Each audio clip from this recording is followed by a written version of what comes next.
Ngayon po ay araw ng Pasko. Siyempre, yung message natin ay tungkol sa Pasko. Isa nakakasawa ng pakinggan ng mga mensahe sa Pasko kasi pabalik-balik. Amen? Ngayon po ay buksan natin ang ating mga Biblia. Dadako tayo sa sulat ni Prophet Isaiah. Tingnan natin ang sulat ni Prophet Isaiah tungkol po sa Pasko. Isaiah chapter 14, chapter 7, verse 14. At saka another chapter sa chapter 9, verse 6 and 7. Tayo pa ito kayo at sabay-sabay po natin basahin.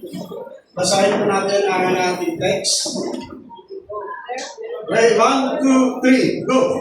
Therefore, the Lord Himself will give you a sign. The virgin will be with child and will give birth to a son, and will call him Emmanuel. Sa chapter 9, verse 6 to 7. Pakibasa. For to us a child is born, to us a son is given, and the government will be on his shoulders, and he will be called Wonderful Counselor, Mighty God, Everlasting Father, Prince of Peace. Verse 7. Of the increase of his government and his years will be no end. He will reign on David's throne and over his kingdom, establishing and upholding it with justice and righteousness from the time on and forever. The zeal of the Lord Almighty will accomplish this. Ang sabi po sa chapter 7, verse 14, dahil dito si Yahweh mismo ang magbibigay sa inyo ng palatandaan. 7:14. Sa 7:14 yan, maglilihi ang isang dalaga at magsisilang ng isang sanggol na lalaki at tatawagin sa pangalan Emmanuel. Sa chapter 7 at chapter 9 verse 6, ang sabi po dito, sapagkat isinilang ang isang sanggol na lalaki para sa atin, ibibigay sa kanya ang pamamahala at siya ay tatawaging kahangahangang tagapagpayo, makapangyarihang Diyos, walang hanggang Ama, prinsipe ng kapayapaan. Magiging malawak ang kanyang kapangyarihan at walang katapusang kapayapaan ang ipagkakaloob sa trono ni David at sa kanyang kaharian, itatatag niya ito at pamamahalaan na may katarungan at katwiran mula ngayon at magpakailanman isasagawa ito ni Yahweh na makapangyarihan sa lahat. Pagpalain po ng Diyos ang kanyang salita. Ama namin na nasa langit, Diyos na makapangyarihan sa lahat. Panginoong Hesus, maraming salamat. Ikaw ang diwa ng Pasko. Nagkaroon kami ng Pasko. Kami nagsiselebrate. Nagdiriwang sa panahon ng Pasko. Dahil sa iyo, Panginoon, kami nagbibigay ng galang, papuri, pagsamba sa iyo, Panginoong Hesus. Maraming salamat na napili kang tapat sa inyong bayan. Napakabuti mo, Panginoon. Tunay, hindi ka nagbabago noon, ngayon, magpakailanman. Ikaw ang Diyos na kasama ng inyong mga anak sa taong ito at sa darating pa na taon at marami pang mga taon. Sasamahan mo ang bawat isa at patuloy mong iingatan, pagagalingin ang inyong mga anak pag gumarap ng mga karamdaman. We thank you so much. Ikaw ang Diyos, ikaw ang manggagamot, ikaw ang nakapag-ingat sa lahat ng inyong anak. Bless your people today, bless your word, and bless your servant. In Jesus' name, Amen. Amen. Ngayong umaga po ay tatalakayin po natin ang topic tungkol po sa Christmas with Isaiah. magpasko tayo kasama si Isaiah. Hallelujah. Si Isaiah, nagbigay siya ng mga mensahe tungkol po sa Pasko. May mga hula siya. Ang sabi ko dito, Old Testament prophecy is crucial to the gospel message. Ang mga propesiya sa lumang tipan, mahalaga sa mensahe sa Ebanghelyo. Ang lumang tipan, punong-puno ng mga propesiya. Lalo na sa aklat ni Prophet Isaiah.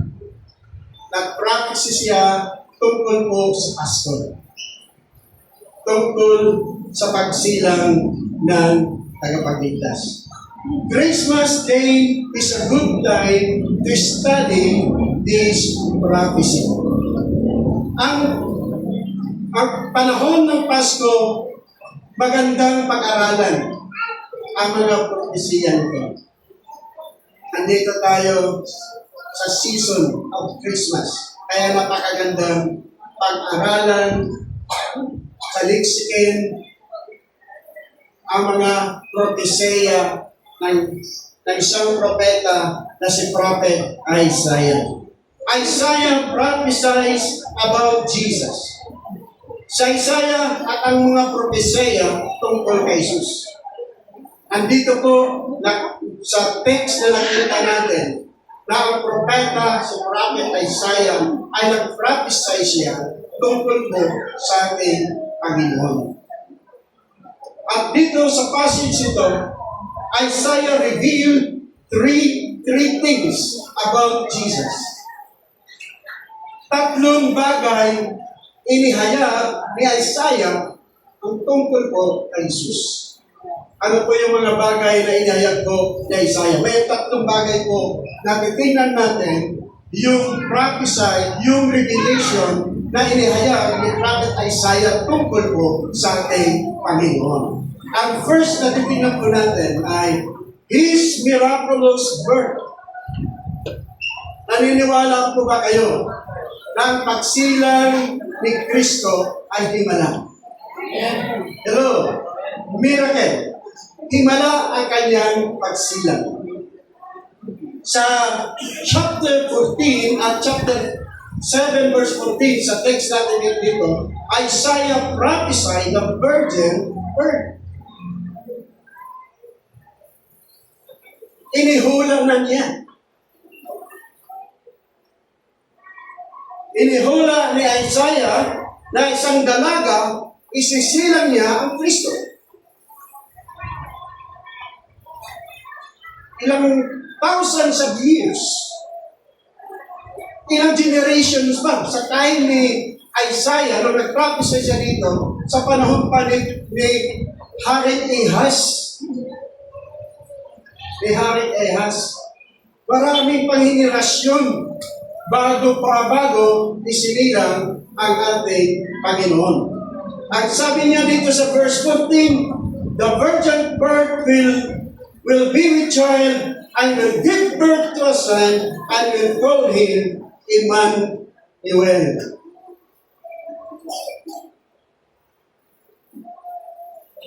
Inihula ni Prophet Isaiah ang mga bubuntis ang isang dalaga at isasilang niya ang isang lalaki at tatawagin Emmanuel. Tunay mga kapatid na the virgin birth was a miracle. Himala, dalaga, nanganak.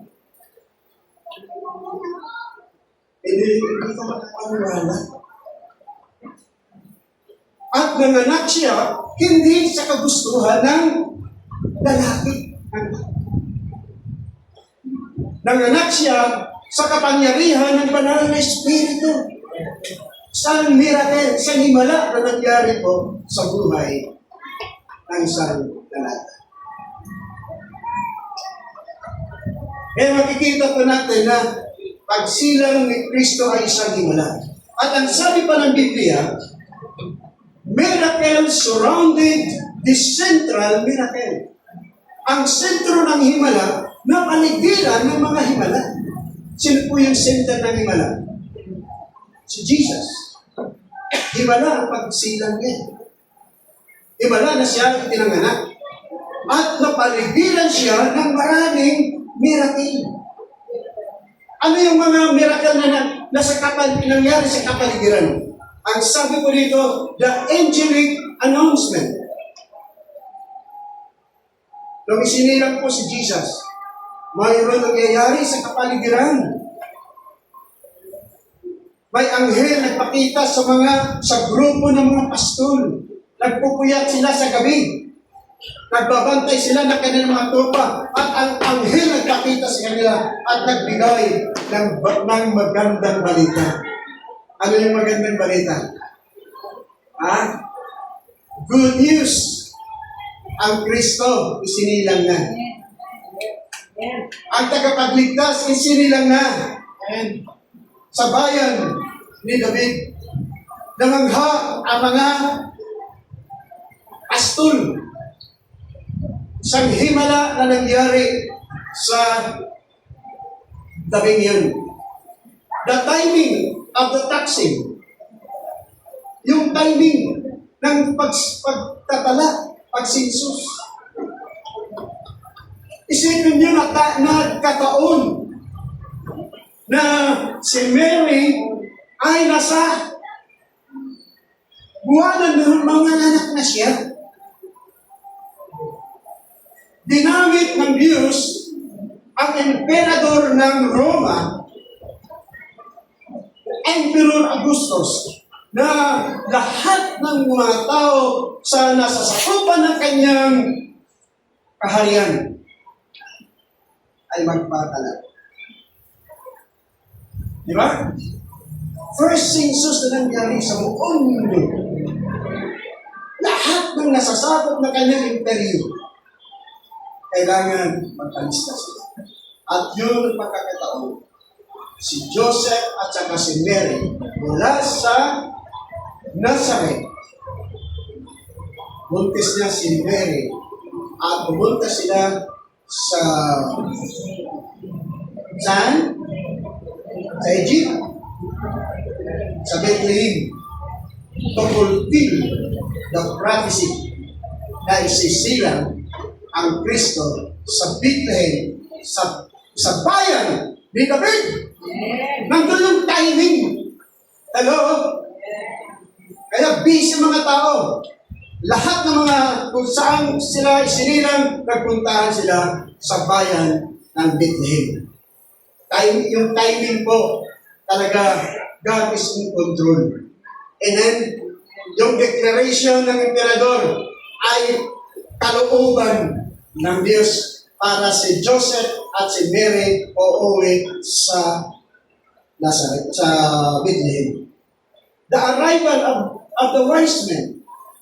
Pagdating ng mga wise men, sabi rin iba, 3 kings. Hindi po sila mga 3 kings. Sila po ay mga wise men. Sila po mga astrologists. Kung sa tanong pa natin, mga scientists po sila. Sila yung nag-aaral ng mga bagay sa kalawakan. Na-interpret nila at nakita nila yung bituin at na-interpret na hayag sa kanila na isinilang na ang Messiah, ang hari ng Israel. Dahil doon sa bituin na nakita nila sa Est. Isipin nyo, ang layo nila, galing sila ng Babylon, pumunta sila sa Jerusalem para hanapin ang hari ng Israel para sumumba at maghandog sa kanya. Isang miracle na nangyari. Mas nalaman kay sinilang ng hari, 3 tao ang nakaalam. Yung mga leaders ng Jerusalem, yung mga leaders ng Israel, hindi nila alam. Isinilang na ang Messiah. Hello? Hindi nila alam. Nakatago sa kanila. Ang tagal nyo na naghintay na makita ang Messiah. Mga propeta, gusto nila makita ang Messiah. dumating ang tagapagligtas, hindi nila namalayan. Ganun din po ang araw ng pagbabalik ni Jesus. Darating siya sa oras, sa araw na hindi mo siya hinihintay. Hindi mo inasahan. Kaya palagi tayo manabik. Amen? Palagi tayo manabik.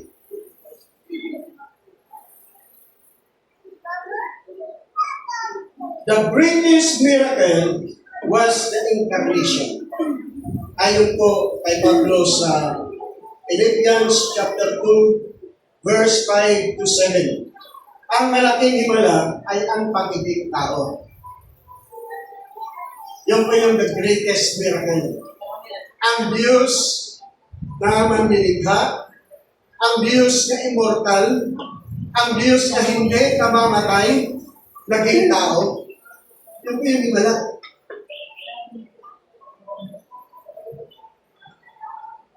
Ang Diyos na immortal, isinuot niya ang larawan ng tao na namamatay. Hello? Yun po yung himala. Ang sign nito, the miraculous virgin birth was a sign. Yun ang tanda na ang panganganak ng isang dalaga ay isang himala. Na isinilang ang Diyos na buhay. Sabi po ng Bible, in the beginning was the Word was God. Who is the Word? Jesus is the Word.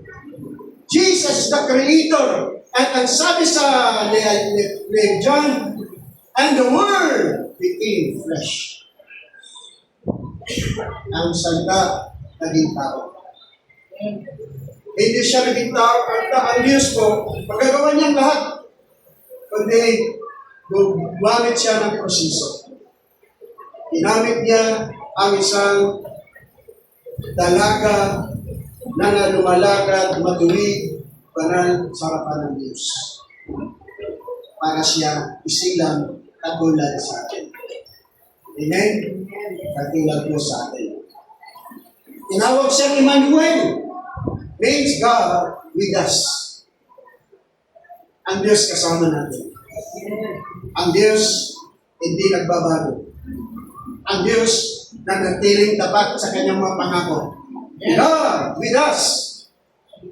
Sa pamamagitan ng sanggol, isinilang doon sa sabsaban, nagpakita ang Diyos kasama natin. Ang Diyos kasama ng kanyang bayan. Hindi galit ang Diyos. Ang Diyos nagmamahal sa atin. Nandito siya para patawarin ang kasalanan natin. Nandito siya para baguhin ang ating mga buhay. Ang first revelation ni Isaiah tungkol po sa Christmas, tungkol kay Jesus, is miraculous birth. Pangalawa, His many names. Marami siyang pangalan. Ayon po kay Prophet Isaiah sa chapter 9 verse 6. Nakita natin, marami siyang pangalan. Pangalan niya, Jesus, marami siyang names na ibinigay po sa ayon sa propesya ni Prophet Isaiah. Ang first name na sinabi po ni Isaiah, ang pangalan niya ay Wonderful. His name, tatawagin siyang Wonderful, kahanga-hanga. Kahanga-hanga ang Panginoon Jesus. Yung sanggol, isinilang sa sabsaban ay kahanga-hanga. Wonderful. Wonderful in His birth, His life, His death, and resurrection. Hanga-hanga ang kanyang pagsilang, ang kanyang buhay. Makita natin yung buhay niya. Basahin mo, pag-aralan mo yung life ni Jesus. Tao siya, 100% God, 100% tao. Makikita mo na yung buhay ni Jesus, kakaiba sa buhay ng tao. Kaya wonderful ang kanyang buhay. Nabuhay siyang sinless, blameless, spotless. Hello? Ganyan mo ba kayo? Tinukso ni Satanas. Hindi nagtagumpay siya sa Satanas. Umalis sa Satanas, bagsak ang kanyang buntot. Talunan si Satanas. First encounter ni Jesus kay Satanas, talunan na si Satanas. Wonderful ang kanyang kamatayan. Namatay siya, walang kasalanan. Hindi nanggulo sa bayan. Namatay si Jesus. Sa'yo.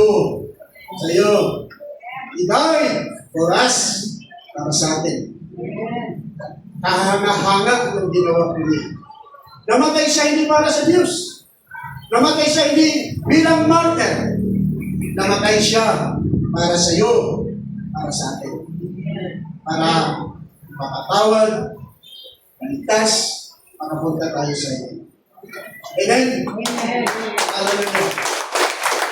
Kahanga-hanga ang kanyang pagkabuhay. Wonderful. Wala pang tao na buhay mula sa mga patay. Bakit si Lazaro nabuhay? Bakit yung bata nabuhay? Mga kapatid, kakaiba po yung resurrection ni Jesus. Yung si Lazaro nabuhay, bumalik lang ang kanyang kaluluwa sa kanya. The same body pa rin. Later on, after ilang years namatay ulit si Lazaro, si Jesus, nabuhay siya. Hindi na the same body. Ang katawan niya ay incorruptible body, glorious body. Hindi na muli mamamatay. Yan po is the first. Siyang una na nabuhay mula sa mga patay. The first fruit. Ibig sabihin, pag first fruit, mayroong kasunod yan. Ang mga nanampalataya, mga kung tayo man balis na rin sa mundo, hindi pa dumating si Jesus, mamatay tayo, magbubuhay tayo. Amen? Wonderful is resurrection. Pangalawang pangalan ni Jesus na prophesy ni Isaiah, Counselor, to understand us. Tagapayo, nakakaunawa sa atin. Sarap ng tagapayo na nakakaunawa. Mahirap yung tagapayo na maritis. Delikado yan. Mag-ingat kayo sa mga counselor na mga maritis. Nadal pa kayo. Si Jesus is a good counselor. He cares and capable and compassionate. Nag-aaruga siya. Kapabol siya. Mauwain. Kaya, ang sarap na kita ng Panginoon. Mauwain siya. Magagawa niya na ikaw ay tulungan. No problem too big for Him. Walang suliranin masyadong mabigat para sa Kanya. Walang problema masyadong malaki para sa Kanya. Naranasan niya, hindi na po eh. Kung sinilang siya, hindi siya tinanggap ng kanyang mga kababayan. Walang tao nakalam na yung isisilang ng isang nanay ay ang Kristo na. Hindi siya tinanggap. Wala nang lugar para sa kanya. May lugar para kay Jesus sa sabsaban na lang. Ang mga hayop ang pumagat sa kanya. Doon sa pinakamababang lugar. Naranasan niya itakwin ng kanyang mga kababayan hanggang pinapako sa krus. Bibigat ang problema. Kapatid, anumang bigat ang problema na dala-dala natin. Anumang pagsubok na dala-dala mo, karamdaman man yan. Anumang problema makita mo, gusto mo na mag-commit suicide. Kapatid, lumapit ka kay Jesus. He's a good counselor. Pagulungan niya tayo. Amen? May kasakit siya sa atin. Hallelujah. Bibigyan ka ng pag-asa ng Panginoon. Bibigyan ka ng bagong buhay ng ating Panginoon. At ang sunod na pangalan na binigay ayon sa propesya ni Isaiah, the mighty God. The mighty God. Pagkapangyarihang Diyos. Ang sanggol is the mighty God. Ang Diyos na makapangyarihan. Hello? Naniniwala ko ba kayo ang Diyos makapangyarihan? Ang Diyos makapangyarihan. Makapangyarihan siya, tingnan mo na lang. Yung mga planeta, yung creation, lahat ng planeta, ginawa ng Diyos. Lahat ng nakikita po natin, mahawakan po natin, lahat na yan, ginawa ng Panginoon. Tingnan mo yung sarili mo. Sino gumawa sa'yo? Si tatay, si nanay. Sino gumawa sa tatay mo at nanay? Hanggang makarating na tayo kay Adam. Sino gumawa kay Adam? Ang Diyos. Mga kapatid, hindi si tatay, si nanay ang gumawa sa inyo. Ginamit sa instrumento. The truth is, ang Diyos nag-form sa iyo mula sa womb ng nanay mo. Ang Diyos mismo nag-form. Hindi lang si Adam ang pinorma ng Diyos. Ikaw, ako, lahat tayo, pinorma ng Diyos mula sa womb. Kaya ikaw sinilang. You are special. Bakit sabi special? Iba na yun. Special ka. Ang tao ay special. Higit ka sa mga anghel. Higit ka sa mga hayop. Tayo ay higit pa sa mga anghel. Amen? Ang anghel ginawa ng Diyos mula sa wind and fire. Ang tao ginawa ng Diyos mula sa putik. Pinorm ng Diyos mula sa putik. At binigyan ng kanyang limitan.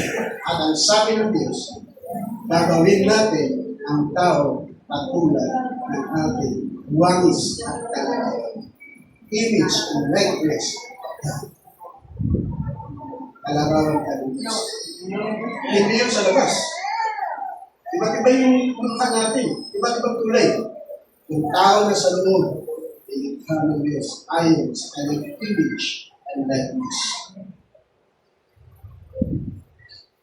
All things are possible with Him. Even the wind and the winds were subject to Him.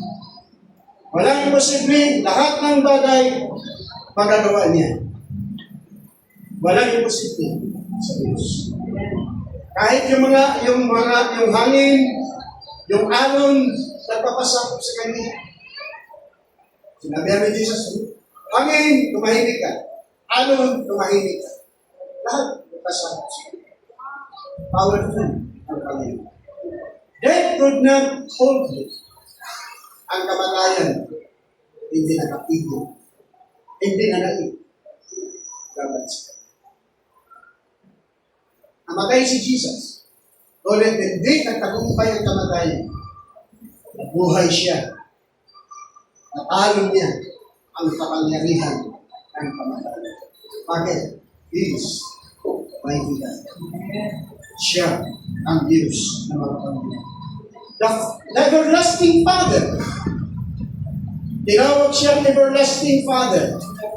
Walang hanggang Ama. Noon, ngayon, magpakailanman. Hallelujah. Everlasting Father. Sabi pa ni Jesus sa mga Hudyo sa John chapter 8 verse 15, before Abraham was, I am. Bago pa si Abraham, ako na. Nandyan na ako. Nagalit mo ng Diyo. Hindi ka pa na 50.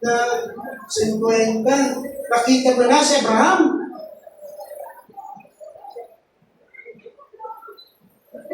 Kapatid, si Jesus, nandyan na. Bago pa siya. Eternal siya. Walang hanggan siya. Dahil ang Diyos eternal, He offered everlasting life. Nagalok siya ng buhay na walang hanggan. Nagbigay siya ng buhay na walang hanggan sa lahat na sumampalataya, sa lahat na nakipag-isa kay Jesus. Mga kapatid, hindi lahat ng tao makakaangtin ng buhay na walang hanggan. Ang nakakaangtin lang ng buhay na walang hanggan, yung mga tao na sumampalataya at nakipag-isa kay Kristo. Kung ikaw ay nakipag-isa na kay Jesus, you have eternal life. Amen? Amen. Mabubuhay ka na walang hanggan. Hindi nag-ibig sabihin, hindi ka na mamamatay. Pag tayo umalis na sa mundo ito, ang kamatayan yun na ang pintuan, papasok na tayo sa eternity kasama ang Panginoon. Sunod po na prophecy ni Prophet Isaiah sa isang pangalan ni Jesus, the Prince of Peace, Prinsipe ng kapayapaan. Dahil kay Jesus, dahil sa pakipag-isa kay Jesus, we have peace with God. Nagkaroon tayo ng kapayapaan sa Diyos. Amen? Nagkaroon tayo ng kapayapaan, at hindi lang nagkaroon tayo ng kapayapaan, we have the peace of God. Nagkaroon tayo ng kapayapaan ng Diyos. Ang kapayapaan ng Diyos na sa atin. Sabi ko ng Biblia, the peace of God will guard your hearts and your minds in Christ. Dahil kay Kristo, ang kapayapaan ni Kristo, ang kapayapaan ng Diyos, ang mag-iingat sa inyong mga puso at sa inyong mga isipan. Ibig sabihin, dahil kay Kristo, ang kapayapaan ng Diyos, ang mag-iingat sa atin sa gitna ng mga pagsubok. Payapa ang puso natin, payapa ang ating mga isipan, kahit nasa gitna ka ng mga pagsubok. Amen? Palakpakan natin ang Panginoon. The last one, the prophetic word ni Isaiah is revelation tungkol po kay Jesus. Ang third na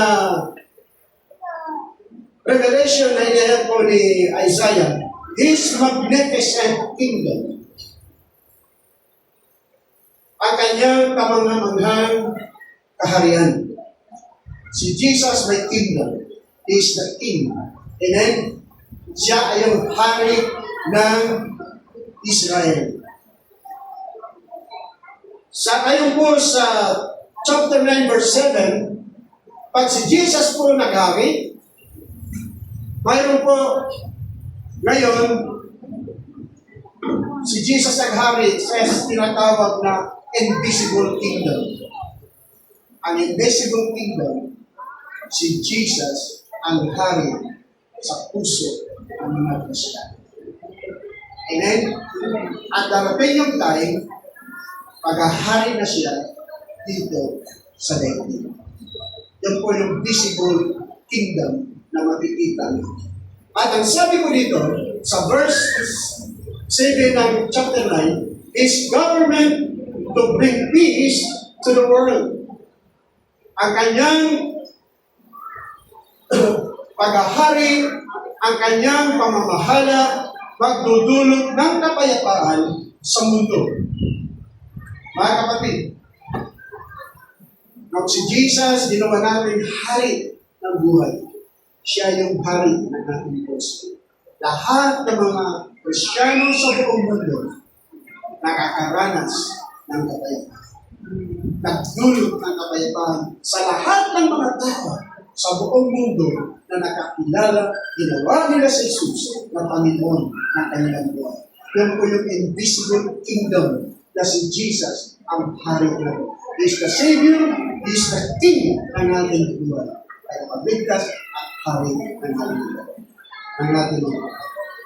At ang sabi ka dito, He will sit upon the throne of David. Ayon po sa Luke chapter 1, verse 32 hanggang verse 33. Uupo siya sa trono ni Haring David. Hindi pa po na-fulfill nung si Jesus po pumunta rito. Nung pumunta si Jesus dito, hindi siya umupo sa trono ni David. Pumunta siya dito para mamatay sa krus sa Kalbaryo. Kakaiba yun sa isip ng mga Israelites. Ang word nito, ang prophetic nito, hindi pa po na-fulfill. I believe, mangyayari ito pagdating ng 1,000 years. Si Jesus o sa trono ni David para paghalian ang Israel, hindi lang ang Israel, kundi buong mundo. Yun po yung magiging visible kingdom mangyayari. At pag si Jesus na mag-ari sa buong mundo, justice will be found throughout His kingdom. Ayon po sa verse 7, yung justisya masusumpungan sa buong kaharian niya. Kakaroon ng justisya, righteousness sa buong kaharian ng Panginoon. At another prophetic word ni Prophet Isaiah, makikita natin sa chapter 11. Ito po yung mangyayari pag mangyari ito na si Jesus paghari sa 1,000 years paghari siya sa buong mundo. Ito po yung mangyayari. Sa chapter 11 verse 6 to 7, enmity between animals in them. Patatapos na yung higwaan ng bawat mga hayop. Yung oso, hindi na siya kakain ng hayop. Kakain na siya ng damo. Yung lion, kakain na ng damo. Ang oso, higa siya katabi yung batang kambing. Wala na higwaan. Wala na kamayan. Dahil si Jesus ang king. Sa time na yun, si Satanas, itinulong na. Kaya ipapalong siya sa loob ng 1,000 years. Kaya mapayapa sa time ng Jesus. No more danger for man to man from animals. Ayon sa verse 8, kung babasa nyo, wala nang danger. Wala nang panganib sa tao mula sa mga hayop. Wala na. Kahit katabi mo yung asong gubat, hindi ka nang sasakmanin. Hindi ka nang matatakot. Maano na sila. Mangyayari yung nangyari sa Garden ng Eden. Lahat ng hayop ay naaamo ng tao. Hindi mapabangis sa mga hayop, naging mabangis mga hayop dahil sa kasalanan. Pinagalian sila ni Satanas. Ang si Satanas ang kumunturot sa kanila.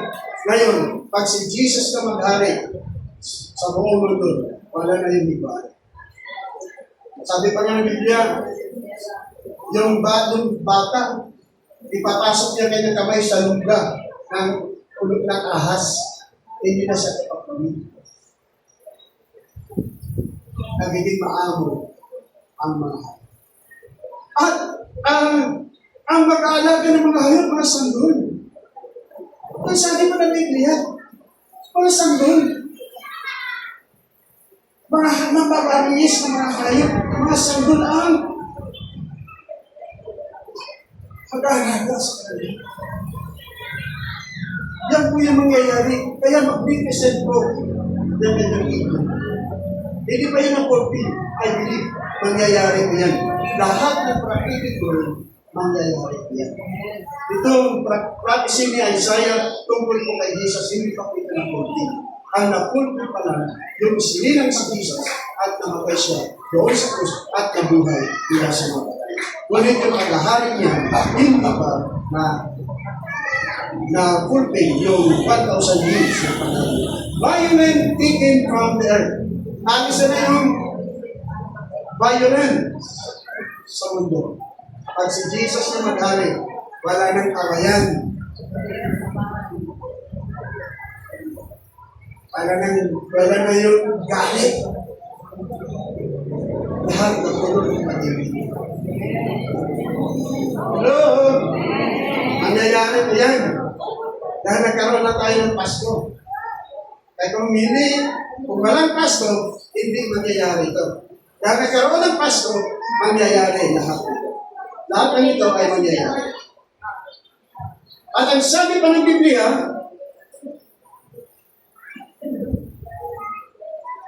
the entire earth becomes productive. Kung mabasa mo yung chapter 35, yung prophetic word, kapag hari na, yung anak ni Jesus, ang tinutukoy ko, si Jesus. Tatapos yung anak ni Jesus sa paghahari, parang puno na putol. Ngunit is susibol yung sanga. Ay, ang ibig sabihin, ay ang Kristo maghahari sa trono ni David. At yung po mangyayari, magpo-produce ng mga ng earth, yung wilderness, mamumulaklak, mamumunga, o parang garden ng Eden. Wala ng ilang. Lahat talaga mga pinagpala ng Diyos. At great joy characterizes His people.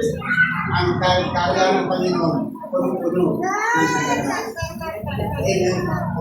Ano no? Ang mga tao, punong-puno ng kagalakan. Bakit? Wala ng jablo.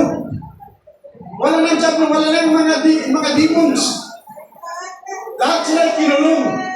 Wala namang gugulo sa mga tao. Kaya masaya. Masaya ang lahat dahil mapayapa ang paghahari ng ating Panginoon. Palagpagan natin.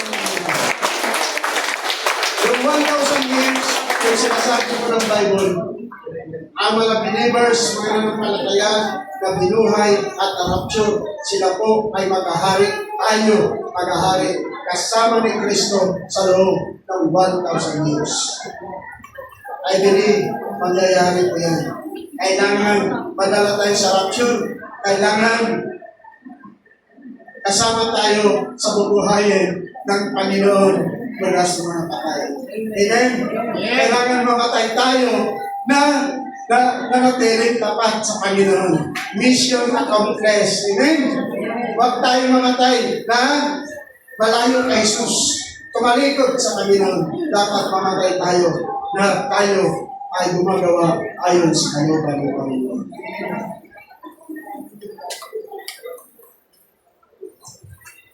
Mga kapatid, tatlong bagay na kapayagan ni Prophet Isaiah.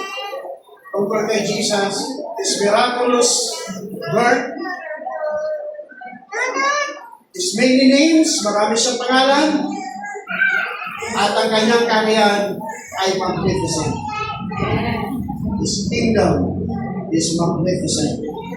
Therefore, make Isaiah's prophesied Savior your own.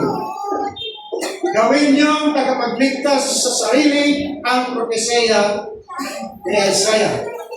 Receive Him by faith and know our wonderful Lord. Ilalahanin natin ang kamangha-mangha natin Panginoon. Kailangan na kilala po natin siya. Bago tayo malis sa mundo ito, dapat kilala natin yung Kristo na isinilang sa sabsaban.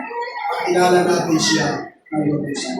Naniniwala ko, pakikilala natin siya ng lubusan kung tayo ay kumitin sa Kanya at susunod tayo sa Kanya. Naman nangyari sa buhay natin, naman pagsubok na dumating sa buhay, manatili kang tapat sa Kanya. I believe, pakikilala mo ang isang kapangamanghang Panginoon ay iyong pinaglilingkuran. At masasabi mo, ano man mangyari, hindi ko tatalikuran, hindi na ako lalayo sa Panginoon. Yun po ang masasabi ko mga kapatid. 50 years na po nag-serve sa Panginoon. Ang masasabi ko, habang buhay ako, maglilingkod sa Panginoon. Hanggang kamatayan, ako'y magpapatuloy. Kasama ang pamilya ko. Mga anak ko, mga apo, kasama ko na maglingkod sa Panginoon. Dahil ang Panginoon ay buhay, makapangyarihan. Nagmamahal sa atin. Amen! Nagmamahal sa iyo. Mahal ka ng Diyos, kapatid. Tawag ka ng Diyos. Is willing to forgive. Patawarin ng Diyos ang inyong makasalanan. Gano'n man kalaki at gano'n man kasama ang inyong buhay, patatawarin ka ng Panginoon. Hindi ka lang patatawarin ng Diyos kung hindi ka lalapit sa Kanya. Lumapit ka sa Kanya, pamingin ka ng tawad, Lord, patawarin mo ako, Panginoon. Patawarin mo ang aking makasalanan. Ikumpisan mo sa Diyos ang inyong makasalanan. Patatawarin ng Diyos ang lahat ng inyong makasalanan. Dilinisan pa ng Diyos ang inyong puso at isipan. Gagawin Kanya banal. Matuwid. Hindi mahirap maging banal.